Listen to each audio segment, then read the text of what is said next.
so in this example, we're being asked what is the period of the graph, and notice that we're given the graph of tangent here. And what I did is I just wrote out the basic template for a trig function, and notice here that I'm using sine, and that's okay because with sine, cosine, and tangent, the template is going to remain the same.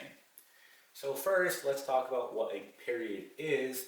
A period is simply going to be the distance it takes to complete one cycle, right? So it's the distance it takes to complete one cycle. So real quick, if we just draw a quick kind of grid here, and let's just go ahead and put on sine. So with sine, we'll have something like this going through the origin, right? And then back down and then up, okay? Something like this. This would be sine x, right? So it starts here at the origin, and then it completes one cycle when it gets back here. And when we're talking about the parent functions of both sine and also cosine, right, it's always going to have a period of 2 pi, okay? So why don't we go ahead and record that, right? So let's erase this. So when we're talking about the parent functions of sine x and cosine x, it's going to have a period of 2 pi, right? So if you want to find the period of your particular graph, you simply just take this part here, which we're going to call the period factor. So where it says b, this is called our period factor. And we put it in our denominator, like this.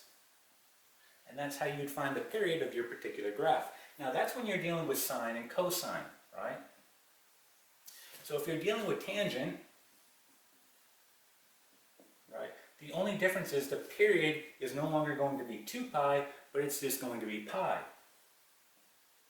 Okay? And the same deal applies. You're simply just going to take your period factor and put it in the denominator. Okay? And that's how you would find your period for your particular graph. Now again, we're talking about tangent, so let's put this all together. They want to know what the period is, so I'm looking for my b, which is right here, 4 pi. So I'm going to take pi, so I take pi over my b, which is 4 pi. Notice that the pi's cancel, and I'm just left with a quarter. That's it. That's what your period is going to be. So again, that tells you the distance it's going to take to complete one cycle.